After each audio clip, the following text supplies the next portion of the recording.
টিংখাং সমষ্টি ৰাজগড়ত স্বেচ্ছাসেৱী ন্যাস growth from গ্ৰাছৰুটছৰ সংবাদ মেল। ডিব্ৰুগড় জিলাৰ টিংখাং সমষ্টিৰ লগতে চৰাইদেউ জিলাৰ মৰাণ অঞ্চলৰ বিভিন্ন শিক্ষানুষ্ঠানৰ ছাত্ৰ-ছাত্ৰীসকলক লৈ টিংখাং আৰু মৰাণৰ কেইবাটাও স্থানত চলি আছে শৈক্ষিক কৰ্মশালা কাৰ্যসূচী অন্বেষণ।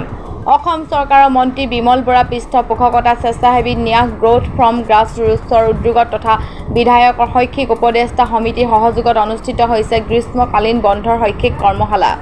12 জুলাইৰ পৰা অহা 23 জুলাইলৈকে অনুষ্ঠিত হ'বলগীয়া কৰ্মশালাত প্ৰায় 2300 ছাত্ৰ-ছাত্ৰীয়ে অংশগ্ৰহণ কৰিছে। শিক্ষাৰ্থীসকলক যুগ সাপেক্ষভাৱে প্ৰস্তুত কৰি তোলা, সবল ব্যক্তিত্ব নিৰ্মাণ কৌশল প্ৰদান কৰা, আত্মপ্ৰকাশৰ উপযুক্ত শাৰীৰিক আৰু মানসিক সামৰ্থ্য গঠন কৰা, ইংৰাজী কথন শৈলী আৰু দক্ষতা আয়ত্ত সম্পৰ্কীয় শিক্ষা প্ৰদান কৰা, বৃত্তি বা চাকৰিৰ বাবে আবেদন পত্ৰ কৰা, বায়'ডাটা কৰা, সংক্ষিপ্ত বিৱৰণ কৰা, শৈক্ষিক জীৱনৰ বিস্তৃত সাৰাংশ আদি লিখন কৌশলৰ শিক্ষা প্ৰদান কৰা হৈছে।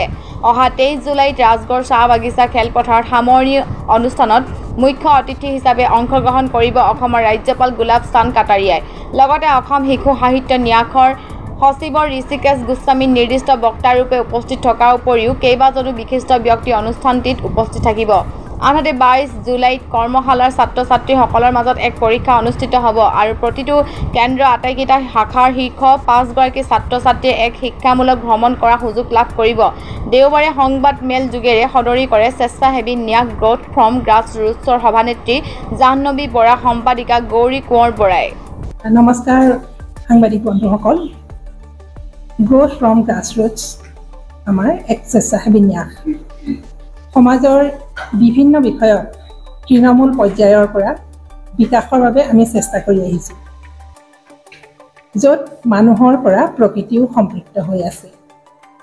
বিভিন্ন সময়ত বিভিন্ন বিষয়ত বিশেষকৈ ছাত্ৰ-ছাত্ৰীসকলৰ বৌদ্ধিক বিকাশৰ ক্ষেত্ৰত তেওঁলোকে যাতে যুগ সাপেক্ষভাৱে নিজকে গঢ়ি তুলি সবল ব্যক্তিত্বৰ অধিকাৰী হৈ জীৱনৰ সফলতাৰ বাটত আগবাঢ়িব পাৰে, সেই ক্ষেত্ৰত আমি তেওঁলোকক সহায় কৰিবলৈ চেষ্টা কৰি আহিছোঁ।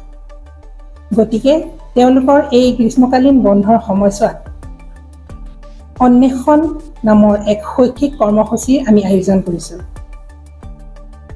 আমাৰ এই শৈক্ষিক কৰ্মসূচীৰ বিশেষ কেইটামান উদ্দেশ্য হৈছে শিক্ষাৰ্থীসকলক যুগ সাপেক্ষভাৱে প্ৰস্তুত কৰি তোলা, সবল ব্যক্তিত্ব নিৰ্মাণৰ কৌশল প্ৰদান কৰা, আত্মপ্ৰকাশৰ উপযুক্ত শাৰীৰিক আৰু মানসিক সামৰ্থ্য গঠন, ইংৰাজী কথন শৈলী আৰু দক্ষতা আয়তন সম্পৰ্কীয় শিক্ষা প্ৰদান, বৃত্তি বা চাকৰিৰ ক্ষেত্ৰত প্ৰয়োজন হোৱা এপ্লিকেশ্যন, বায়'ডাটা, সংক্ষিপ্ত লিখন, শিক্ষা জীৱনৰ বিস্তৃত সাৰাংশ লিখন ইত্যাদি কৌশল প্ৰদান কৰা।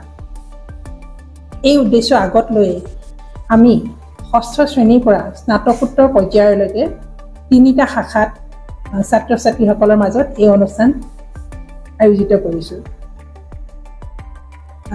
অসমৰ বিভিন্ন স্থানৰ পৰা কেইবাজনো অভিজ্ঞ বিশিষ্ট সমল ব্যক্তিয়ে ডিজিটেল মাধ্যমেৰে আৰু শাৰীৰিকভাৱে উপস্থিত থাকি তেওঁলোকক এই শিক্ষা প্ৰদান কৰি আহিছে।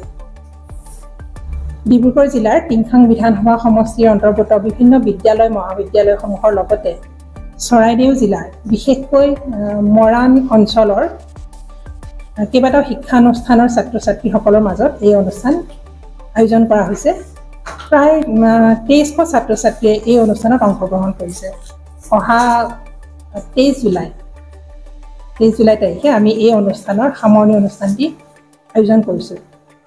আপোনালোকক জনাবলৈ পাই সুখী হৈছোঁ যে এই অনুষ্ঠানটিত আমাৰ আমন্ত্ৰণ ৰক্ষা কৰি অসমৰ মহামহিম ৰাজ্যপাল শ্ৰী গোলাপ চান্দ কাটাৰিয়া দেৱে এই অনুষ্ঠানটি শোভাবৰ্ধন কৰিব। এই অন্বেষণ অনুষ্ঠানটি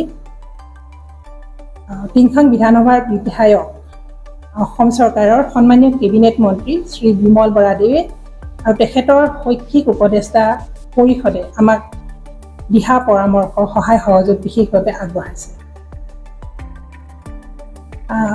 এই সামৰণি অনুষ্ঠানটিলৈ আমি ছাত্ৰ-ছাত্ৰীৰ লগতে তেওঁলোকৰ অভিভাৱক অভিভাৱিকা আৰু শিক্ষক শিক্ষয়িত্ৰীসকলকো আৰু লগতে সমাজৰ বহুতো বিশিষ্ট ব্যক্তিক আমন্ত্ৰণ জনাইছোঁ। আমাৰ উদ্দেশ্য যাতে ছাত্ৰ-ছাত্ৰীসকলৰ লগত শিক্ষক শিক্ষয়িত্ৰী আৰু অভিভাৱক অভিভাৱিকাসকলো একাত্মভাৱে জড়িত হৈ পৰিব পাৰে। আমাৰ এই অনুষ্ঠানটিৰ লগত সমাজ জড়িত হৈ আছে, প্ৰশাসন জড়িত হৈ আছে, সংবিধানৰ ৰক্ষকসকল জড়িত হৈ আছে। আমাৰ উদ্দেশ্য এই সকলোৰে সহযোগত এখন শক্তিশালী সুন্দৰ সমাজ গঢ়ি তোলা। আমাৰ এইটো 12 দিনীয়া কৰ্মশালা আছিলে। 12 দিন আমাৰ 23 তাৰিখে 12 দিন হ'ব। আমি 22 তাৰিখে পৰীক্ষাটো অনুষ্ঠিত কৰাৰ কথা চিন্তা কৰিছোঁ। মানে আমাৰ এই কৰ্মশালাও চলি থাকিব। তেওঁলোকৰ ক্লাছৰ শেষত, যিটো ক্লাছৰ শেষ হ'ব সেই অন্তত তেওঁলোকৰ পৰীক্ষাটো আমি অনুষ্ঠিত কৰিম।